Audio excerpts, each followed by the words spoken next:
de Idun, tome 1, La Résistance, de Laura Gallego Garcia.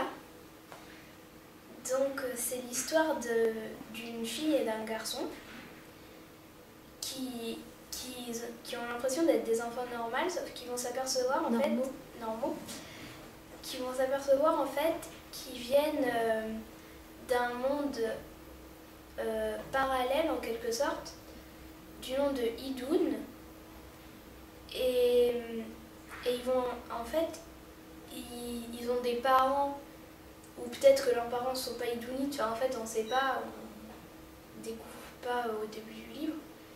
Et donc, normalement, ils sont considérés comme des enfants échappés d'Idun, puisque sur Idun, il règne une dictature.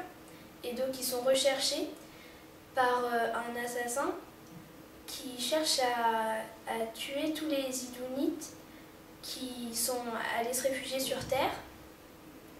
Donc, ils vont se... Comme les parents du garçon. Mais en fait, on ne sait pas vraiment s'il est Idunite par ses parents ou par une autre raison. Parce qu'ils se sont fait tuer par une personne dont on ne connaît pas vraiment l'identité. Enfin, si, par Kirtash, qui tue avec son regard, tellement il fait peur en fait. Et en fait, il se réfugie dans un endroit où il fait toujours nuit, qui s'appelle Limbad. Et puis c'est là où...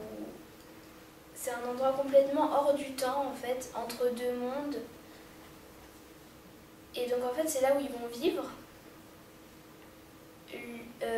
Le garçon qui s'appelle Jack et la fille qui s'appelle Victoria. Sauf que Victoria va un peu vivre en même temps chez sa grand-mère en allant au collège. Et c'est pour ça qu'elle va avoir des risques de se faire capturer par Kirtash.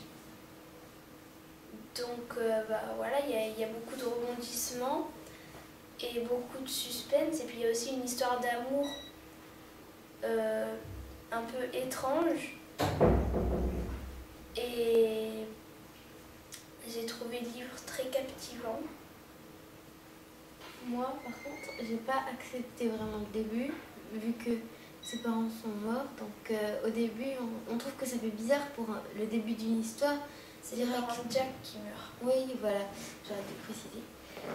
Et du coup, ça nous fait vraiment bizarre parce qu'on ne comprend pas dès le début. Il rentre chez lui et ses parents sont morts.